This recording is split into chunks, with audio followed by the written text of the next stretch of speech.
Hey, what's going on, everybody? Welcome back to the Crew First Culture podcast. Thank you so much for joining me today. Always love to start the podcast off like that because it's truly an honor that you will spend a little bit of your valuable time listening to me talk, because there's so many options out there, including just whatever you need to be doing in your normal day-to-day stuff, which I'm sure is a lot because we're all busy, right? So my name is Jeremy, and just want to say thank you and welcome to the show. Jump right in to really take advantage of that time with you. I think I spent the last episode. It's almost like a kind of like I blacked out back then. I know that I talked a little bit about what all was going on around home life and family during April. There's a lot going on, a lot of health issues that we kind of had to weather through. And thankfully, most of that has cleared up or at least gotten better. So definitely thankful for that. I was very, very concerned and very kind of almost getting depressed that I was not going to be able to make the FDIC trip this past week just because of all the issues we were having. But thankfully, right before it was kind of time to get going, things straightened up a little bit, or at least enough that allowed me to go. And man, I can't express how amazing that trip was in so many different ways. And we'll talk about one of those here in a second. But I'm just thankful for what I have. So very thankful. My family means more than I could ever explain. And we've got lots of kids. For those that have listened to any of my episodes or who know me, and we've got 8 kids that we love and that we try very hard to make sure that we're here for as best as we can. But now we also have one grandkid, if you haven't heard me say that. And so that's definitely brought some different feelings. It's pretty cool. We were lucky enough to be able to spend a lot of time with him a couple weeks ago when things were kind of difficult health wise. And so it was some great times, some very sleepless, worn out times, but I loved it. I wouldn't trade any minute of it. So that was a great time. But anyway, what I want to talk about today is opportunity. And like I mentioned a few minutes ago, this is really kind of a takeaway that I got from the trip to FDIC. And I will say right off the bat that I do want to thank my department, the Edmond Fire Department, for really supporting us. It was supposed to be a crew trip. We had some family things go on with one of our members, and he had to step out, and somebody from another shift took his spot. So it was still, 3 of our 5 guys went, and then a 4th from another shift. But it was really cool. It was a great trip all around. But one of the biggest takeaways I had, I'm sorry, going back to it, I appreciate the support from my department. It's something that for a while, it kind of almost disappeared. And it was something of a frustration for me. And it seems like things have changed and training is being more supported. So I want to definitely thank them for that, because that's a big deal to me. And I'm really glad to see that, that following and that backing of their people. So thank you for that. So anyway, opportunity, I sat down with so many great people. A lot of them I've met before, some just for a little bit and kind of got to know them better. Some I have known pretty decently. And so it's just great to kind of reconnect with people like that. There's lots of people that I shook hands with that I've never met before. Probably none of them will remember who I am, and that's fine. hopefully I'll get a chance to shake her hands again and kind of re trying to think of the word for it, just recommit, the that we've met and try to connect a little more. But that that has led to so many kind of insights to me. And one of the biggest was I was sitting with Steve Robertson. So if you haven't heard of Steve Robertson, he's from Columbus, Ohio. He does the Stretching for Success class. Great class. He really, really opened my eyes a couple years back at the revolutionary fire tactics at the lake. And that was the fire conference, the Lake Ozarks in Missouri. I was helping with hands-on that day, and I literally just met him for the first time a day or two before that. Hadn't hardly spoken much to him. He didn't know really much about me except for maybe whatever Justin had talked to him. Justin had worked with him a bunch, so maybe he had gotten a little bit from that. But anyway, I kind of secretly placed myself in an area that I would be able to work with him because I wanted to learn from him specifically that day. And so it worked out. I shadowed him for the first evolution and listened to everything he had to say. And something really amazing and surprising happened in between that first and second evolution. He looked at me and he basically said, "You got this next one." And I was just like completely shocked and just I didn't know what to say. I had no intentions of instructing anything that day. I was just trying to soak it in. But what an amazing opportunity I was given. And so I absolutely jumped all over it with the kind of the small print of telling him, "Man, I'm going to do my best. I don't want to mess your stuff up here," because and when you create something like that, and he's given that class all over the US, you'll have a lot of investment in it. And to just hand that over to somebody that you just met, it was pretty cool. And so I wanted to take advantage of that. I did not want to turn that down. And so I did. I led the rest of the day, and he stood right by my side for a couple evolutions and just kind of, chimed in a little bit here and there of some things that I forgot, obviously, since I had just listened to him one time. I'm not going to remember it all, but it was just a cool thing to see. When he chimed in about things I forgot, it was just a kind of a side note thing. It wasn't like he was interrupting me. It wasn't like he was making me feel insignificant. It was just like hey, by the way, this is something else that I like to bring up or whatever. It was very courteous, and it just really opened my eyes to the importance of not only mentoring, not only giving opportunities to those around you, but to truly take advantage of the opportunities that are given to you. And so it was just a great day. By the end of the day, the last evolution, he basically disappeared, for a big part of it.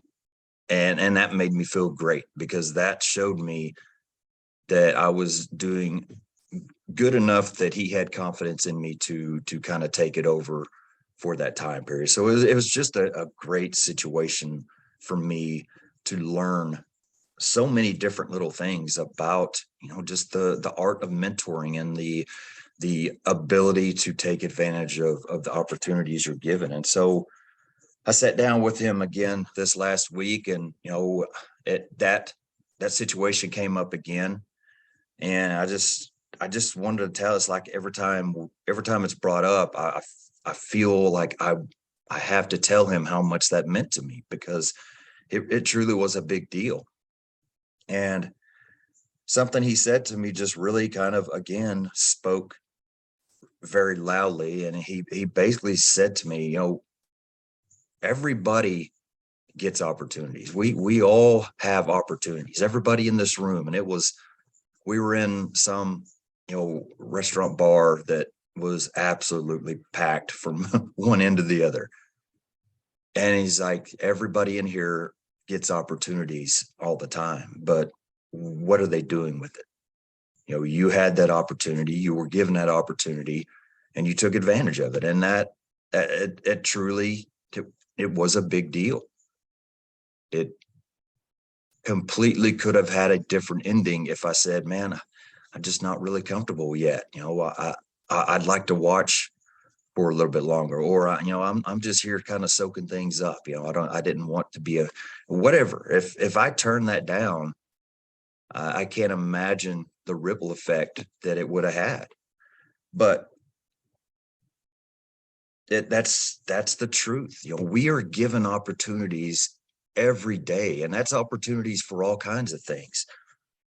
Opportunities to grow, opportunities to help others, opportunities to just be there for somebody, opportunities to share our story and make a difference in somebody's life with it. Just all kinds of opportunities we are constantly given. And I think there's several things to that. The first thing is we've got to be paying enough attention that we see these. If we're flying through life with our head down, just trying to make it through another day, or just focus on the task at hand, or whatever it is, it's very easy for us to overlook these opportunities. And I have overlooked a lot of them, and almost to the point where some of them are just embarrassing to myself that I allowed it to happen. There have been times where it's like I look back on situations like, why did you not do something to help that person? That's ridiculous. And most of the time, it just leads back into I wasn't paying enough attention. And so that truly is kind of the first step in all this, to be aware of the situation, to be aware of what's going on. If you see somebody that is outgoing and bubbly and talkative, and they're quiet and subdued, or they're quiet and subdued for a period of days or whatever, that's an opportunity to reach out. Don't ignore that. That might be something that God is placing in your life to be helpful to others, to add value to others, to just make a difference in somebody's life. Seeing somebody struggle with something, an older person trying to load something up, or whatever else. Those are the things that I have sadly let myself ignore at times. And it's wrong. It's not okay. Those are chances to help somebody. Those are opportunities to make a difference in somebody's life. And I am the worst about it. My focus level, my attention span is at 8-year-old ADD, ADHD levels at times. I've really got to make myself focus and intentionally slow down and pay attention to what's around me, so it's easy for me to miss. But that's kind of the first thing. The second thing is just, once you see those opportunities, doing something about it. It sounds easy, right? All you got to do is take advantage of those opportunities. But so many times, I know that I have found myself, and I hear it all the time, people are looking for a reason not to do something instead of looking for a way to make it happen. And I'll preface this by saying I get priorities. I am fighting the priorities and the balance and all of this stuff constantly. And I know that there are things that I just have to say no to. I know there are things that I have to really limit myself for. So when I say this next thing, don't take it as I'm saying do everything and throw your family under the bus and all this. But we have to take advantage of opportunities that are given to us.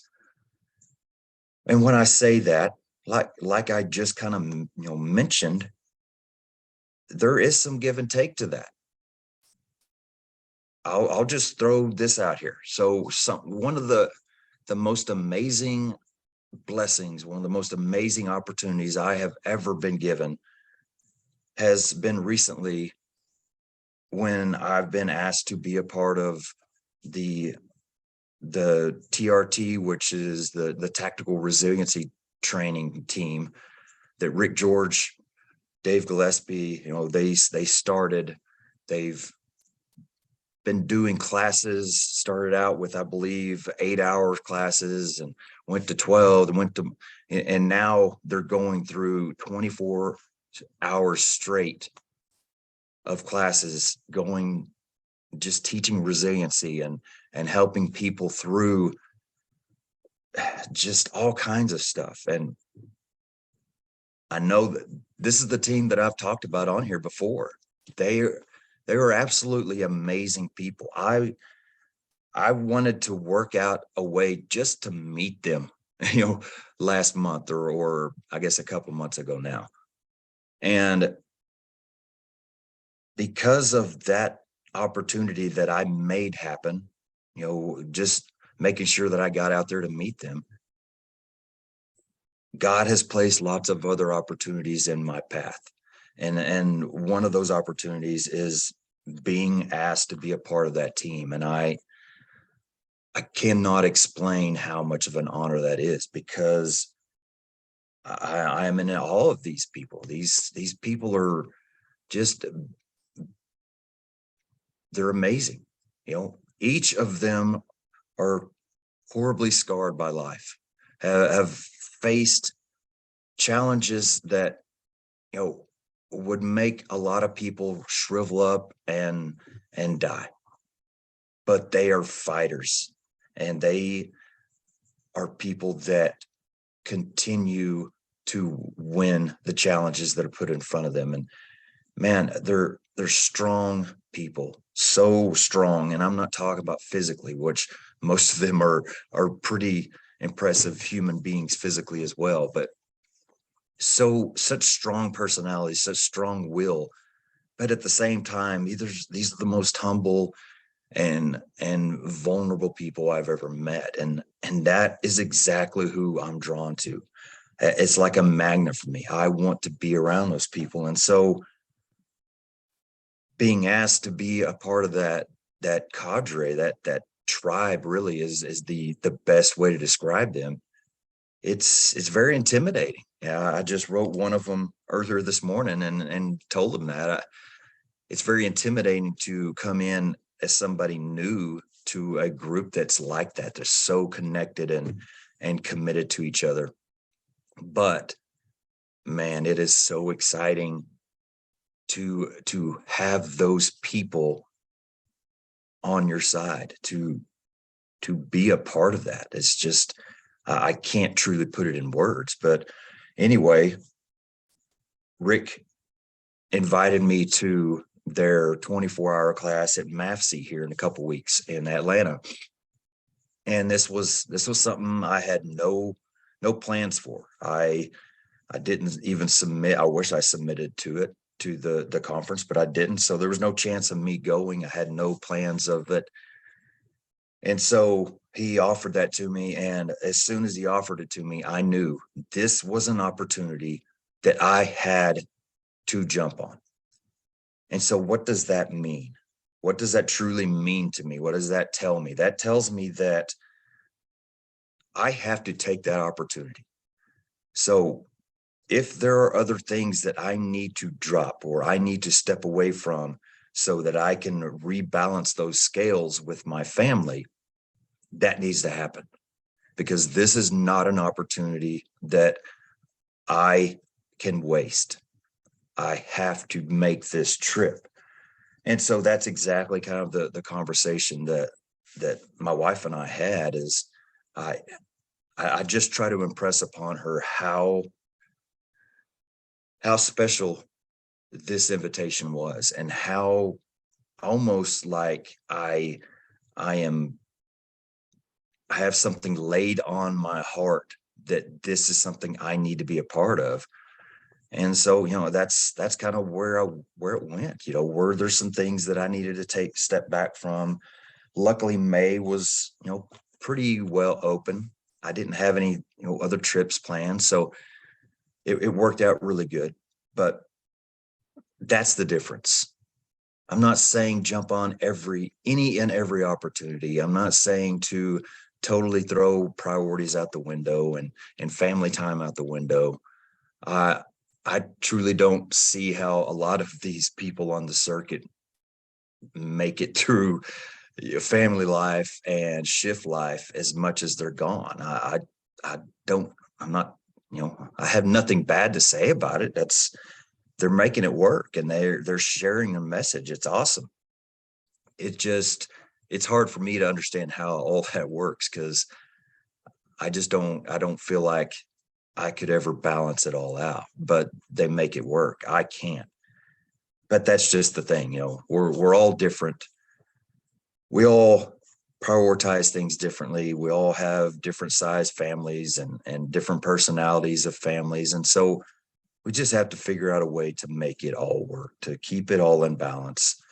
Find the priorities that are truly non-negotiable find the opportunities that are truly non-negotiable, and don't let those slip away. If it comes to it being in the way of something else, then maybe there's something else that needs to go so that you don't lose that chance. So that's really the meat of what I have to say. We are all given opportunities. I am a firm believer that every day we are handed several opportunities each day. And no, that doesn't mean that it's some huge, event that we're invited to. It could be just something as little as picking flowers for your wife because you see them and you know that she likes flowers. Something that you could very easily just turn your head, keep walking, never think another thing about it. She wouldn't ever know because it wouldn't be any different. But it's something that you just thought of and you took the time to do something. So take advantage of those opportunities, especially when they are going to add value and make a difference in people's life. And even above that, especially when it's going to add value and make a difference in the lives of those you love. So I'll leave you with that. Before I jump off, I do want to say a few things. I'm never very good about this stuff, but I want to be better, because I want to kind of shout out the people that are allowing me to do good things, in other areas. So like I said, I'll be at MAFC, and that's on May 18th, 19th, maybe the 20th. I'm not sure, but I have no idea, how much will be around the community. I know a lot of their time at conferences is spent together within that team, just really focusing on that class and really just coming together and connecting. So we might be kind of secluded that whole time, but if we get out, hope to meet some other people there, some new friends, some old friends. Couple podcasts that I've been asked to be on. So we'll be recording the New Dogs Old Tricks podcast here on May 9th. I believe it'll be a couple weeks before they put it out, but I'll kind of update that. But that's a brand new podcast that a couple young guys started that took a class of mine and Sean Duffy's in Wisconsin, and kind of just decided they wanted to do something more than what they were doing. And so a couple of good guys seems like. I'm excited to see their journey get going. So the next one is the Firehouse Tribune podcast. I'll be recording that in the middle of June. So that'll be coming out a little later than that. And then another great honor is I've been asked by Corley Moore to be on the Weekly Scrap again, and that'll be in August. So August 7th for the Weekly Scrap. So that'll be really cool. I've been on there once, but it was a it was a kind of a pinch hitter role. He had somebody cancel, and literally a couple hours before the show, he asked me if I could come on and just fill in, and I came on, and just we talked about some random stuff, but definitely good to get on there and truly dig into some things about me, and whatever else, the podcast, my passions, connection, leadership, culture, all the stuff that I love to talk about. So that's really exciting. Sounds like the TRT team will be doing that developing high performance class again, most likely at the North Florida Fire Expo in 2024.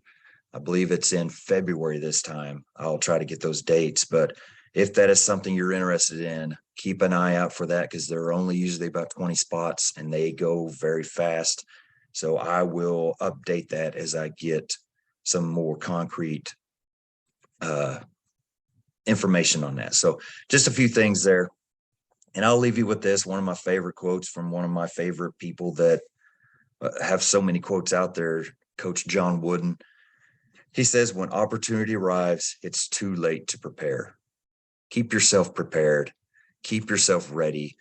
Keep your eyes open for these opportunities and jump on them. If they are something that it's something you feel inside you need to do, don't ignore it. No matter how big the size, how little the size, if it's something you feel like needs to be done, make it work. Take advantage of those opportunities and let God do work. Because, man, I promise you, he is doing work all the time. I love that term, do work. Of course, I say it every podcast. You talk about somebody that does work, that's him right there. Let him do it. With that, I'm going to get off of here. And like I always say, stay humble and do work.